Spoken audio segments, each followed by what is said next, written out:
Grace to you and peace from God our Father and our Lord Jesus Christ. It is a joy to be back in the pulpit. To be back in the pulpit at Silver Street with you. You know, I've had so many doctors in the last 3 or 4 weeks. So I think that kind of influences they had on my life.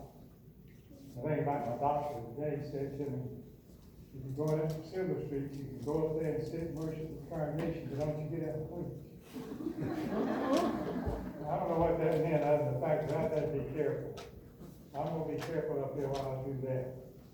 But my therapist, physical therapist, said his job was to get me back on the gospel. I said, no, your job is to get me back on the pulpit. I get to the gospel. It's a joy to know. You don't know how it's a joy to know how this congregation carried on the last 6 weeks. Faithfulness you have shared in this time. The faithfulness to the Spirit and love of God that will last forever.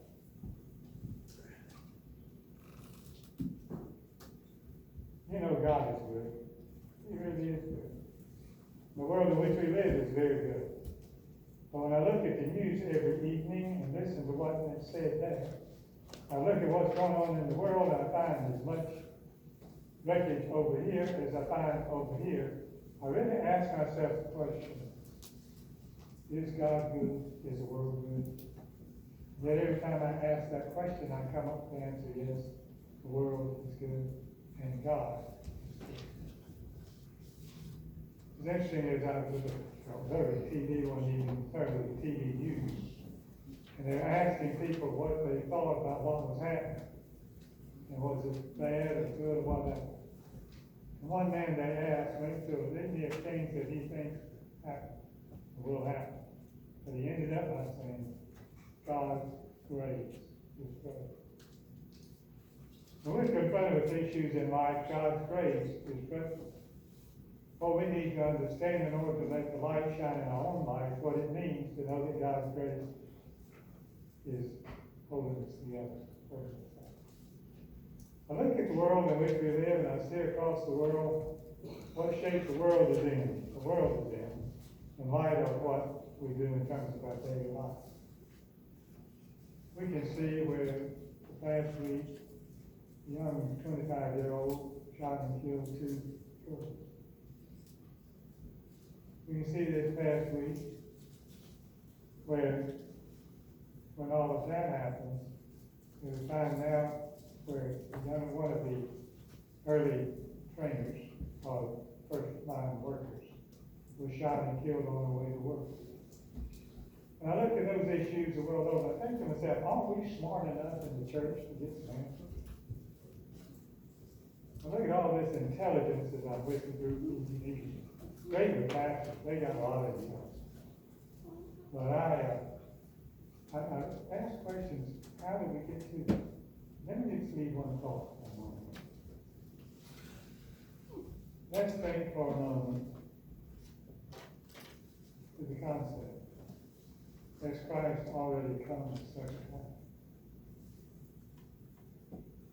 First time was many years ago. The second time through the Spirit of living our days in and days out. He has come into our life as we know. Christ is coming into the world. That's seen in the church. I remember a church in Greenwood, a church that was rather successful with members. Set on a hill there in Greenwood is how you can build a church first. Really a beautiful city, beautiful city. And the church paid about $20,000 for that mountain and they bought it from another church. I often ask some of those members, why don't you take some more money back to the city? So you cheated them out of that church. It's got that much frontline exposure. So this was a congregation, very congregation. And since that time, this congregation has joined up with one of these other groups that are leading religious renewal. And they have joined up with another group. And on this mountain. Now there stands no longer a church, but stands a castle, a holy building, looks like a cathedral. They have 600 people for worship. Now that sounds pretty good, and I will say that's pretty good, but that's not today. They have 4 services that they count 600 people. We have 1. When you put those numbers together, you see how effective we can be as a congregation of fast-changing society. That is, as Christ enters our life, we become the light of the world. Light carries a message out and says, if we are baptized in the Spirit, we live in the Spirit, we die in the Spirit. Could Christ's party come? Could we be living in the reign of the second coming? One thing is for sure, that is that we'll reap some benefits from the Spirit of God's grace. We're willing to let that happen. They're Christian like we are. I think probably the way we do in order to relate to each other, we have to relate to each other on the ground rule that we're all equal in the sight of God. Equal in the call to be a Christian, equal in the call to be the light of the world, equal by the call to be asleep in Jesus as we await, supposing on the second coming. See, when we talk about Christianity capturing the world, we can talk about it as it captured St. John the Baptist, in that movement, though at that point he did not know it was Christian. But as you and I go in day out in our daily work and our daily lives, where do we see God that could very well point to us that God has already returned for a second time? And then we get into the part of Scripture, we get into where we start judging individuals and saying they're not going to make it to heaven. They're not going to make it to heaven. Who owns that? Who owns that? That's not our decision. That's it. Not ours to make, not ours to even think about and making in the future. That's our decision as the Christian church calls forth its one in spirit and body, in the spirit and one. We are living in a great age that we're all going to get out of this together, and we're making progress. So every time the TV comes up, the first thing it says is, we're way behind. Don't be thinking myself, it can't be too far behind. We've got too much on our plate before us that's happening to a positive memory. That for us to sit back and say a lot of what's happening on our plate is to not look at it as surely and as securely as we should. What does God haul out to you and hold out to you each and every day?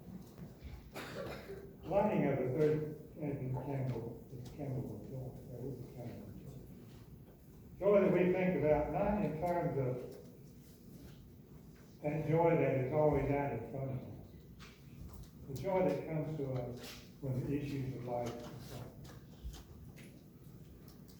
You know, everything you and I go through, everything you and I pass through in this life is the glory of God radiating the Spirit of His healing that power and the spiritual life that it goes out to each one of us. Spiritual life of word and truth, spiritual life of fact and figure, spiritual life of hope and joy, a spiritual life that has measurement beyond our understanding, a spiritual life and that measurement brings out to you each another day. Let your light so shine, not only that others may see who you are, but to see who you are yourself. See who you are yourself. There's your advent, there's your second coming. It is a second coming. But I often thought it could have been already. Think about that to refresh your understanding of joy. Paul writes about joy in most of his writings. A joy that comes to him fresh each and every day and daily. Have you noticed that Paul's story is always rescuing someone? Always saying to people, the Lord will rescue you, just hang in there. Paul writes that in most of his writings, and he has more written in the New Testament than any other writer in Scripture. The one thing that Paul always had was that he was alive in God's Spirit, so that amazing grace might come to him. Amazing grace. We think a lot of times about amazing grace, and some hymn writers like that. I think if this is the way he would. What he means is God is going to be there to care for us, whatever confronts us and whatever we have to reach out to, we revel and hold to. Life is good. Life is good. Evil is not in charge. Hope, life, and advent. The major events, it says to you, amazing grace holds us everywhere.